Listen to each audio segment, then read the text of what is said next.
You're now listening to the Engage the Rockies podcast, your go-to podcast for local and state issues concerning Colorado.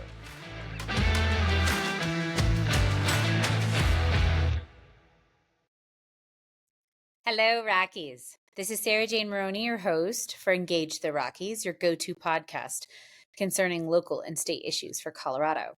This week, we are interviewing Amy Stevens, who is founding a new organization, First Amendment Now. Amy Stevens is an advocate, the former House Majority Leader in Colorado, Government Affairs Executive for the leading global law firm Dentons US LLP, and is currently Principal for Fresh Ideas, Public Affairs, and Strategy.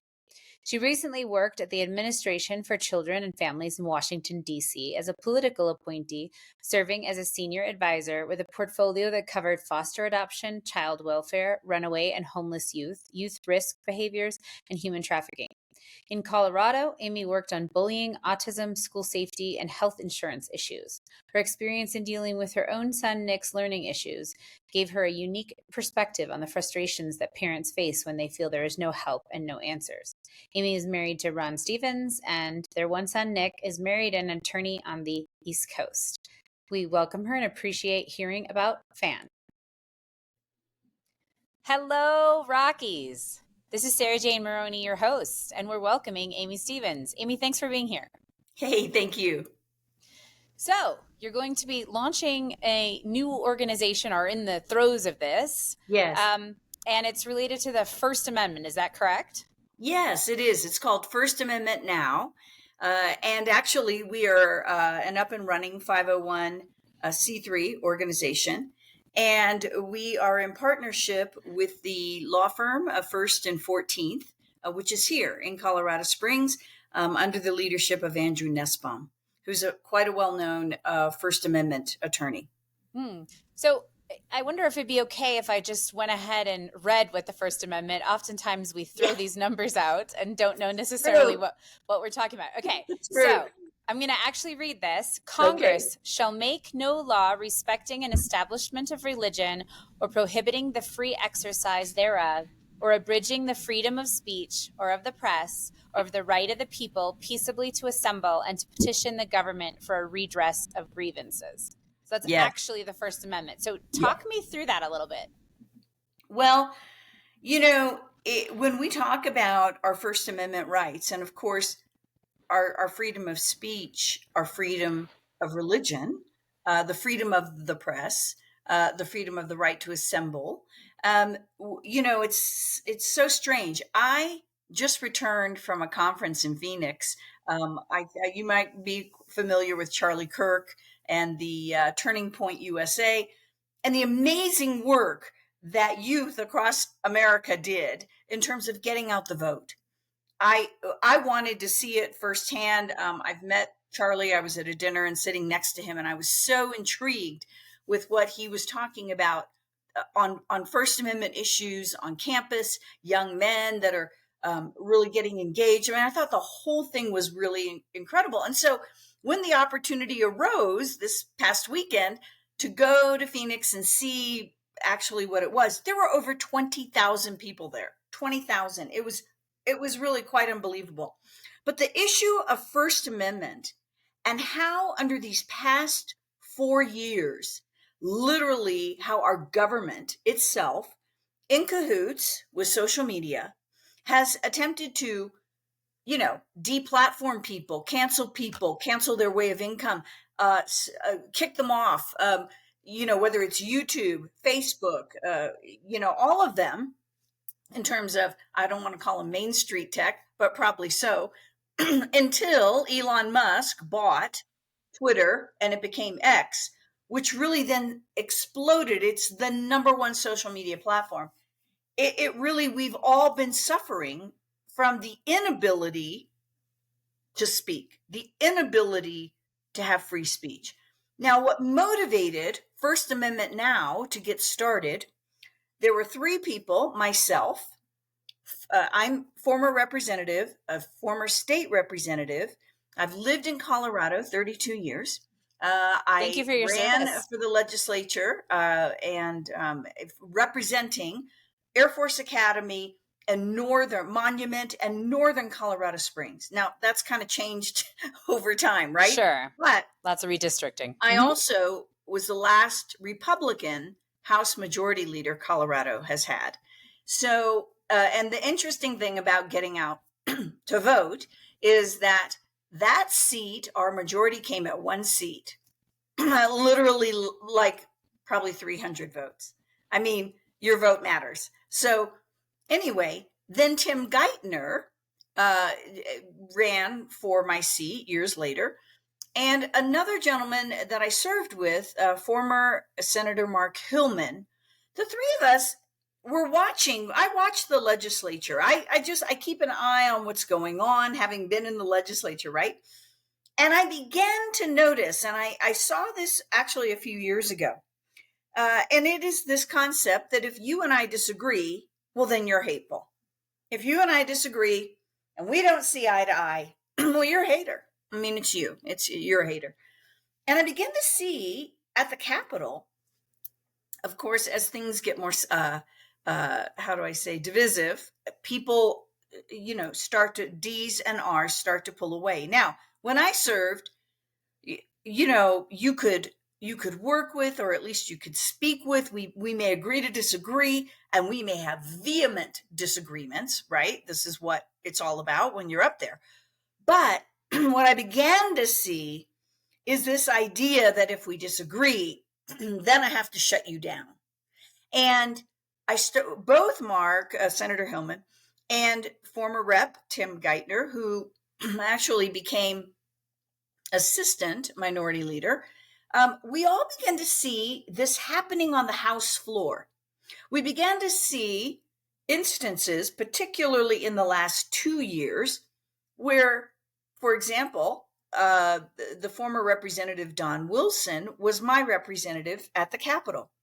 And we began to see him getting shut down. And when I say being shut down, it is you are allowed to have debate, on the House floor. If there's a piece of legislation coming to the floor, as a majority leader, you can set the clock and say, pretty contentious issue, probably going to take 2 hours, right? As you plan the schedule for the House.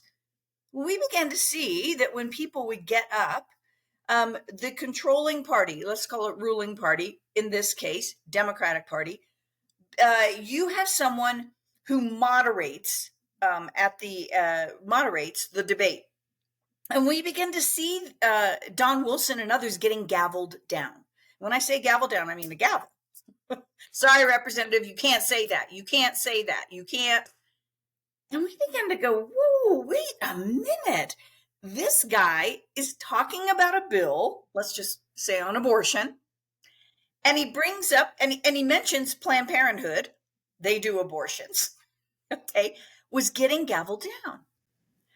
And we begin to go, now, wait, here's what we've got going on here. And then it began to get worse on the subject of illegal aliens, okay? Couldn't say the word. Then the Speaker of the House, the Democratic Speaker of the House, who remains Julie McCluskey, was starting to say, well, you can't say those words on the House floor. Well, then the question starts to become controlled speech. Not only speech we don't like, controlled speech, you can only say these words, right? And then the question becomes, well, now, if Don Wilson gets gavelled down every time he goes to speak about an issue, is he really representing me or his district? No.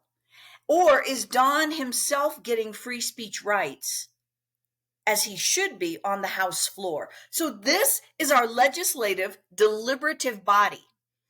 And Mark, Senator Hillman, Representative Geithner, myself, the three of us said, no, something's got to be done. And we contacted Andrew Nussbaum, attorney, and said, okay, this is a problem. This is becoming bad. So we formed this organization, and really it part of the intent has been people need to be free to speak at the legislature. Your own state representative should be allowed to speak, right? But if you, Sarah Jane, wanted to go up and say your piece at a committee hearing, You should be allowed to do so. Then it got carried into the extreme last year when in committee hearings, they were saying, you can't say these words. You can't. And it was, again, around a controversial issue on transgenderism. And an organization, Gays Against Groomers, had come to testify. Well, they got hauled out. They got taken out. And they filed a lawsuit with the Institute for Free Speech, rightfully so. Another instance, Jeff Hunt, who's a radio personality in Denver on a radio station.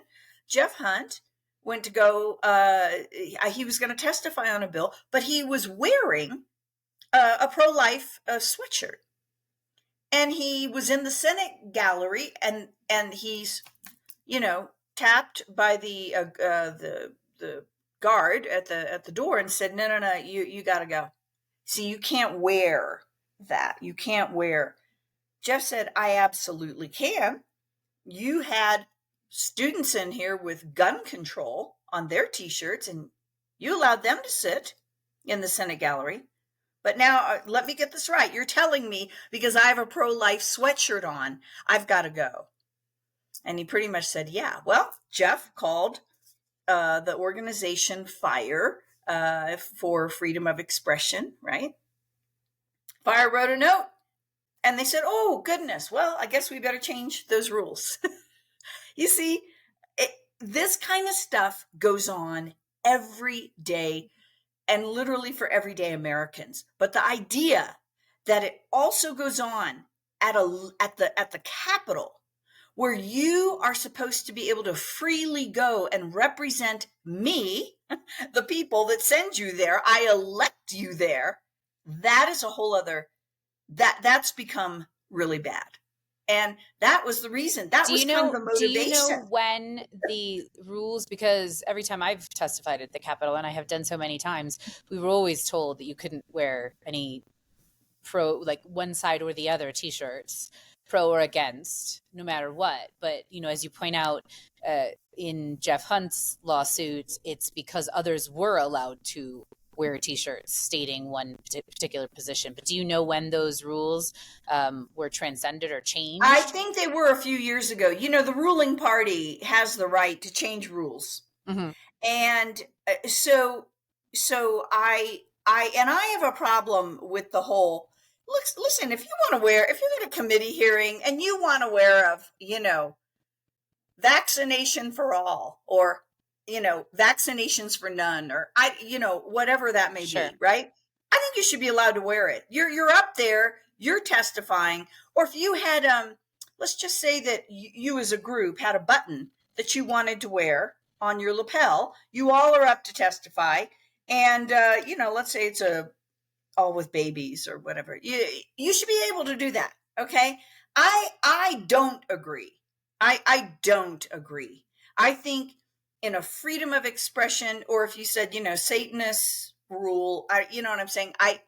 While I hate the thought of that, but if you want to wear that Free t-shirt, speech. Exactly. Yes, mm-hmm. In a committee, you should be allowed to do so. Yep. So I, in a way, I'm going to say those happened after my departure.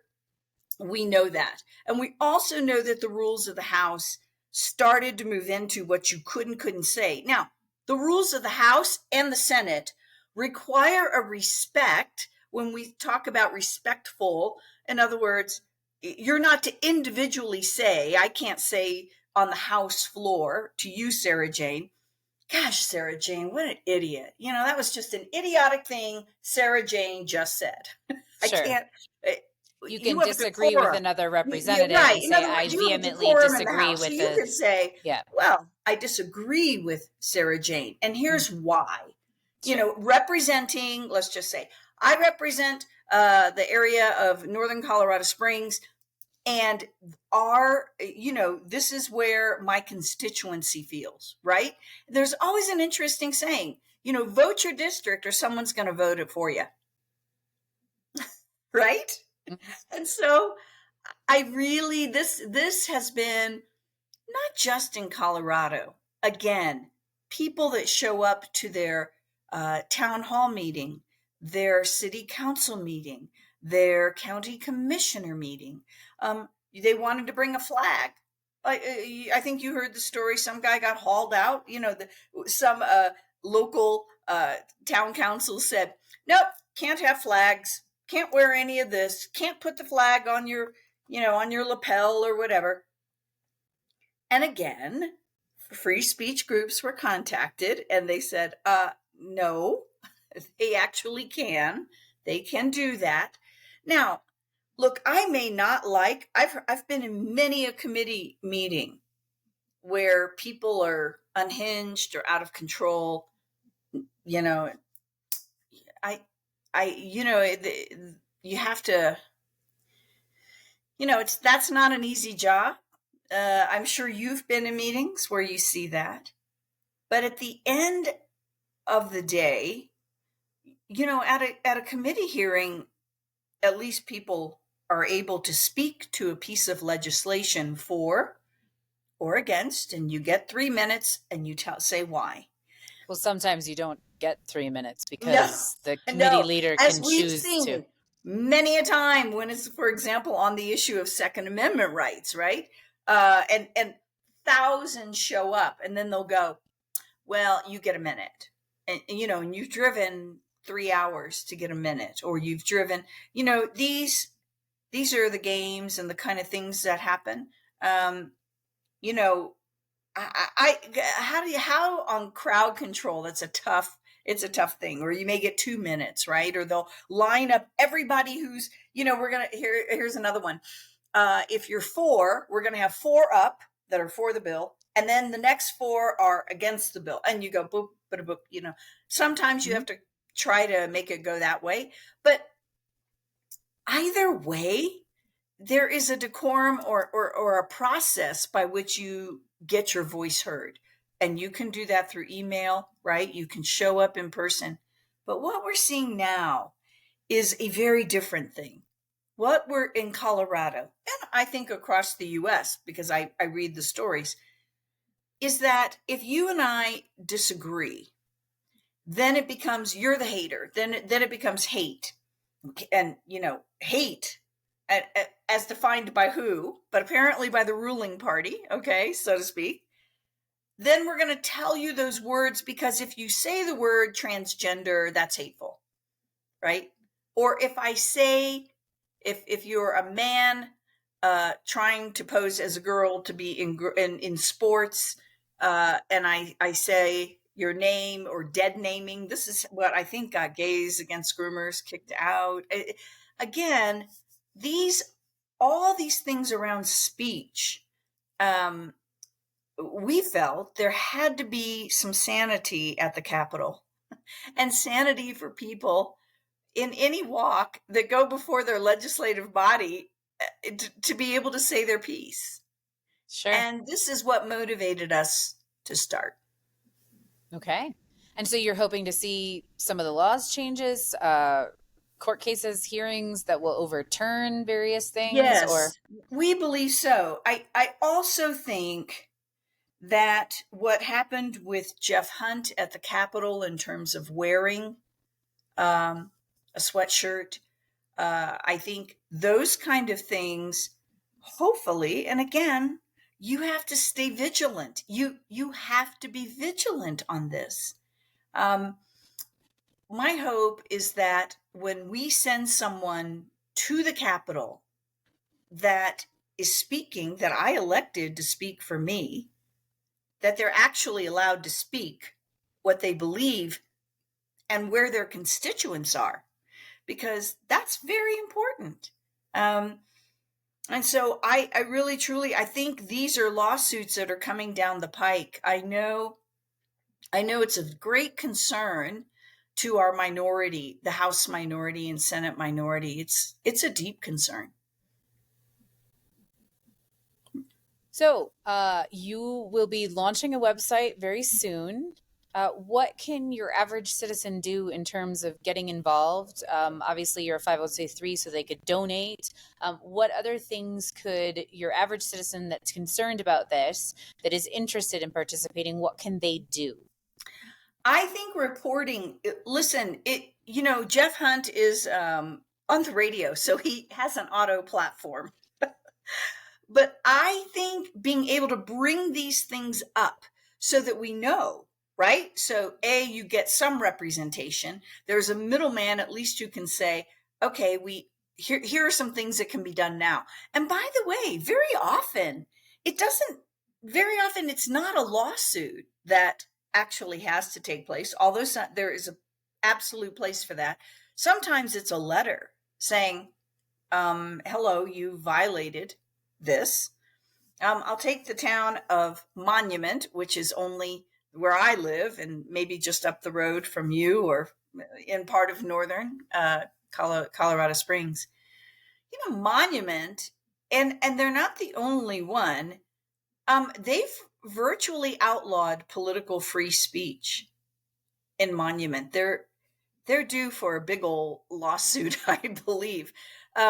But the idea that they tried to pass an ordinance, very oftentimes these are in ordinances as well, pass an ordinance where they said you are not allowed to have whether it's Biden or Trump, you're not allowed to have any political signage unless it's only on your personal property.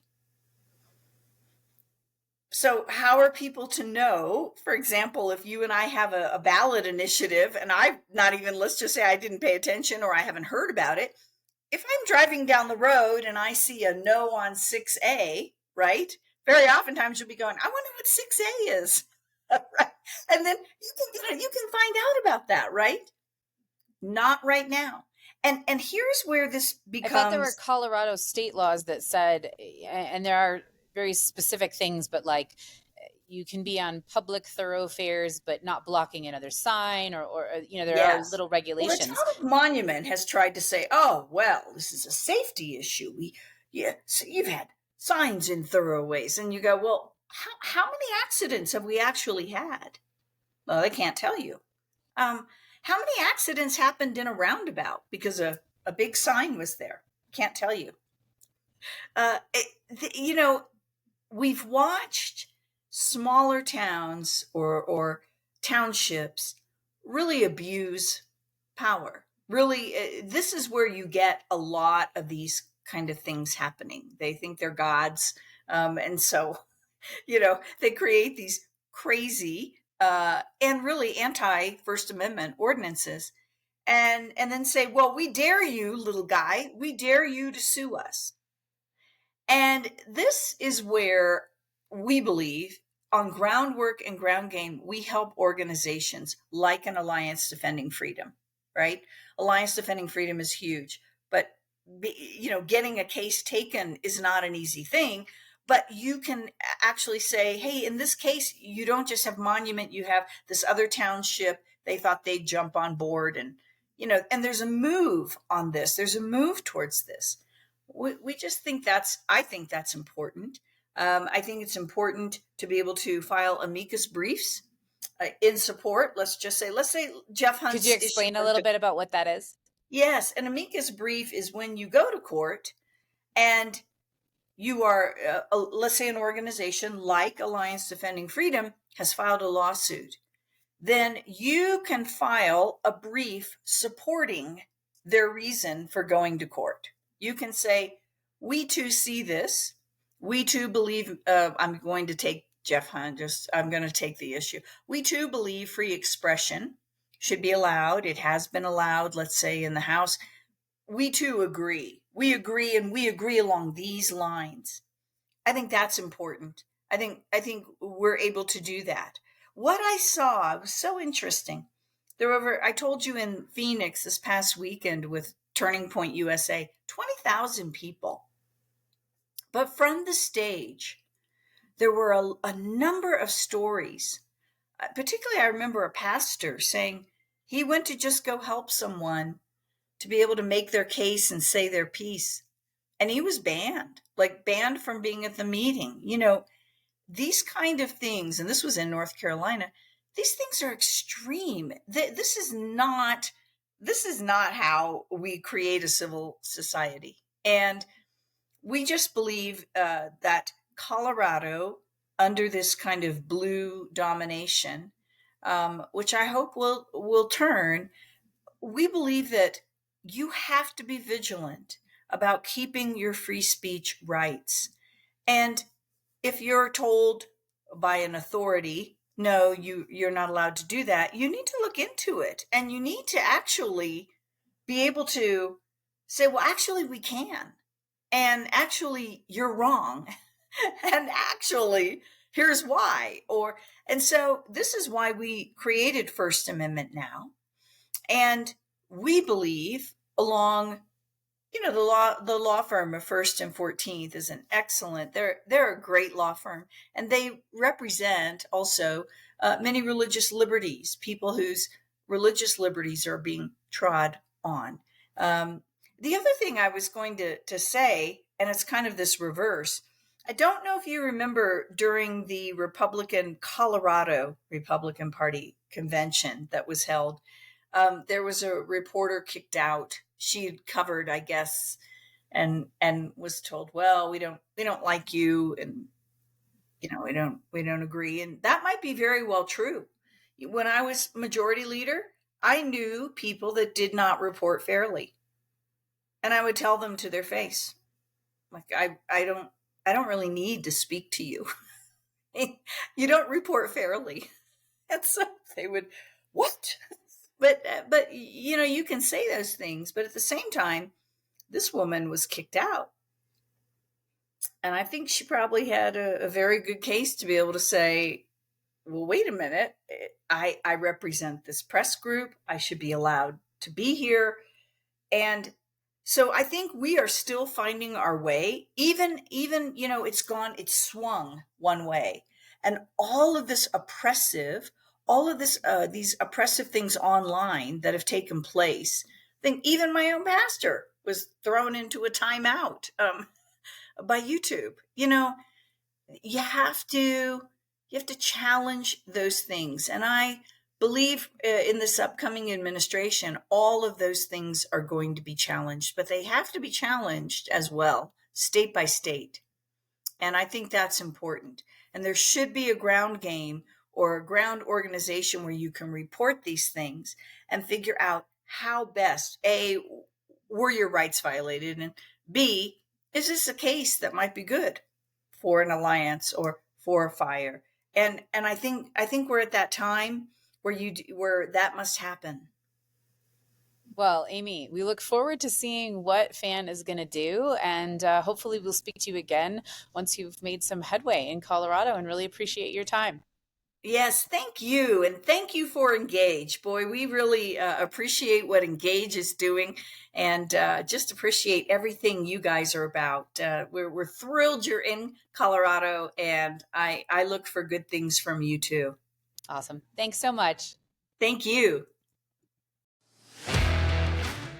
Thank you for listening to the Engage the Rockies podcast, your go-to podcast for local and state issues concerning Colorado.